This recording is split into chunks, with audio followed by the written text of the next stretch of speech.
2024 is set to be the hottest year on record. Heat waves actually have an impact on our well-being.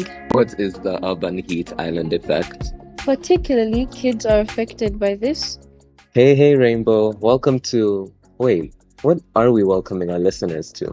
This is Rainbow's new climate change podcast, hosted by your environment prefix from this year, Malikia and Philippe. I'm stoked to see where we take this podcast. Me too. We'll start by talking about the main effects of climate change and what that looks like here in East Africa. So, on the 11th of November, the World Meteorological Organization said that 2024 is set to be the hottest year on record.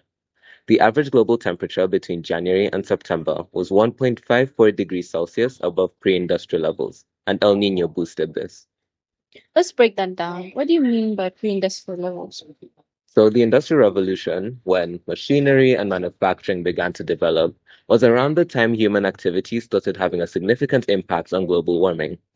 Scientists compared current temperatures to what they were before the Industrial Revolution to help give us an idea of how much global warming we have caused as a species. And even though the Industrial Revolution began in the 1700s, some researchers prefer to use times before 1850 as pre-industrial times. And what about 1.54 degrees? Why is that a big deal? I'd say one of the most influential and well-known documents about the global fight against climate change is the Paris Agreement. In 2016, nearly every country in the United Nations agreed to limit global warming to less than 2 degrees Celsius below pre-industrial levels and aim to stay below 1.5 degrees Celsius to avoid the worst of climate change. Many people have lost hope about staying under 1.5, and 1.54 is already above that limit. But the somewhat good news is that the goal of 1.5 refers to an average over many years, and the long-term average temperature increase has not yet hit 1.5. So maybe there's still hope that we can keep that promise that leaders made in Paris 8 years ago. Optimism is really important, and even though some estimates by the Intergovernmental Panel on Climate Change see us going over 1.5 and even 2 degrees by the end of the century, the IPCC believes that there is still a chance that we'll be able to keep it within 1.4 and 1.5 degrees Celsius. I learned about the Paris Agreement from a Wendover Productions documentary called The Final Years of Madro, which basically talks about the threats climate change poses to island nations like the Marshall Islands and those in the Caribbean. If anyone's interested, I'd say it's a really good watch. Philip, what is El Nino like specifically? No one ever really talks about what El Nino is, but everyone's saying, oh, that flood was caused by El Nino or that drought was caused by El Nino. So there are several winds that blow across the whole surface of the earth, and some blow from east to west, and those are called trade winds. And over the Pacific Ocean, that's the one between like Asia and the Americas, these winds push the warm water on the surface of the ocean towards the continents of Australasia and Asia. So that causes all of this warm water to sort of like gather there. And as a result, because of all that warm air, it rises and that leads to clouds and storms and all of that. But because all of that warm water is going to the west towards like Asia and Australasia, there's cold water left behind at the Americas. And what happens in El Nino is that those trade winds, that's what causing the sort of like temperature difference, they slow down or even reverse direction. So that warm water that was just bunched up in Australia and Asia starts spreading out and moving back over the center of the Pacific Ocean. So that region of warm water and unsettled weather spreads out over the Pacific as well. And that leads to changes in the rain patterns, the wind systems that are over the Pacific region. However, El Nino does have effects all over the world, and especially in tropical regions, including here in Uganda and East Africa. So in some places you'll have more storms, in other places you'll have more droughts, but the more consistent effect that El Nino has almost everywhere in the world is that because there's all of that extra heat that's spreading out over the Pacific, that energy can come into the atmosphere and raise global temperatures. So that's why in El Nino years, global temperatures tend to be much higher. Okay, so when you search on Google about El Nino, you don't actually find El Nino. You find like El Nino Southern Oscillation. And so could you talk more about what that is?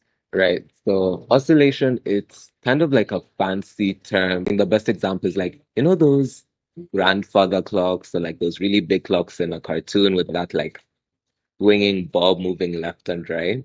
So it's oscillating in a sense, and the whole Pacific Ocean system does change like that. So El Nino is just one possible situation where the trade winds either stop blowing or they reverse direction. The opposite is called La Nina, where the winds actually become stronger and they spread out cold water instead of warm water. And this leads to the opposite effects of El Nino. And in the middle, when it's moving between the El Nino and La Nina conditions, that's called a neutral state. Going back to high temperatures, what's that going to look like in East Africa? So major cities like Dar es Salaam, Nairobi, and Kampala have seen temperature increases of 1.9 degrees Celsius since pre-industrial times. And in the future, we can only expect them to get even higher all over the region in all seasons, both dry and rainy. As you know, high temperatures have several effects, and one of these is heat waves. Heat waves is basically a period of abnormal hot weather, generally lasting more than 2 days. And they are formed when greenhouse gases increase in the atmosphere due to people burning fossil fuels. These greenhouse gases trap more heat energy and push up average temperatures, which in turn also pushes up extreme temperatures. Heat waves actually have an impact on our well being. They cause heat stroke and heat exhaustion and also raise blood pressure. Additionally, it actually reduces how well some medicines work. Air pollution also gets worse when heat waves occurs. How come? Well, it's basically because rising temperature increases the rate of formation of hazards like ozone, which leads to heart and lung problems. Ozone is a poisonous gas, and so that's why it causes us to have heart and lung problems when you breathe it in. Heat waves also alter the humidity in different ways.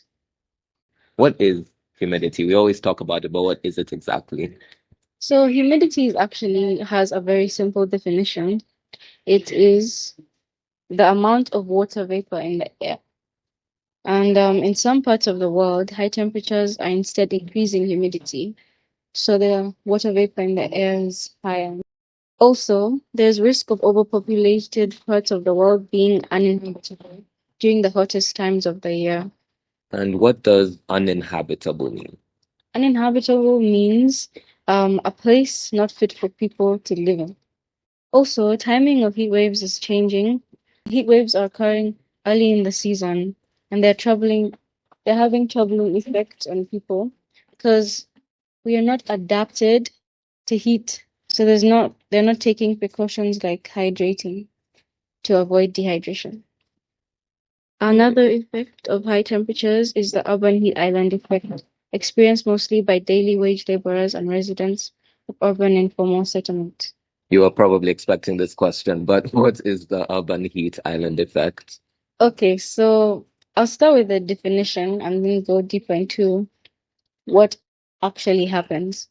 So the urban heat island effect is basically the idea that temperatures within the city are relatively warmer than temperatures in the surrounding countryside. So this is basically that cities are warmer than places that are greener, like villages. And why are cities warmer than the surrounding regions? Because in the city there are a lot of buildings and infrastructure, and these buildings and infrastructure are covered with concrete and asphalt, which retain heat from the sun. And just to clarify, asphalt, that's like what roads are made out of, right? Yes. Because they retain the heat, that's why the temperature ends up being like warmer in the cities. So urban heat island effect has several consequences, and one of these is heat stroke, heat exhaustion, and heat cramps. And heat cramps are basically a type of muscle spasm that results from loss of large amounts of water and salt. And so you could get these cramps in your abdomen, arms, or your calves, but they don't last that long. But urban heat island effect has a simple solution related to trying to mimic what you see in nature every day. So that includes planting trees and adding pocket parks, but also installing pools to help to keep the temperatures at a minimum. Um, and what are some of the other effects of higher temperatures? The other effect is basically that temperature extremes are expected to cause more deaths in informal settlements. Informal settlements are slums and they are quite crowded. Temperatures there are higher than you'd expect otherwise. And these high temperatures are what cause the deaths because high temperatures lead to increase in vector and waterborne diseases. So these names might sound quite complex, but I'll just explain what the symptoms are so you don't really need to know the definition. Right. So one of these vector and waterborne diseases is leptospirosis, and the symptoms are headache, bleeding, chills, and red eyes. So quite horrible symptoms you probably wouldn't want to have. I can only imagine, yeah. Yeah. And the other is typhus fever.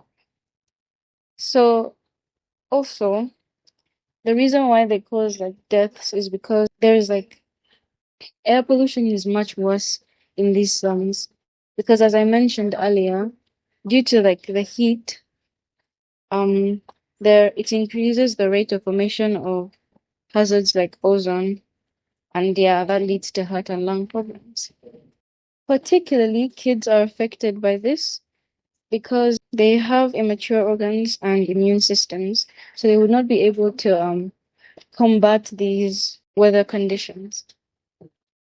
So we've mentioned a lot in this first episode. So right now we'll have a short quiz. Um, Feel free to just pause the video, think about them a bit, send us your responses by email. So our first question is, what is the ideal global temperature rise according to the Paris Agreement?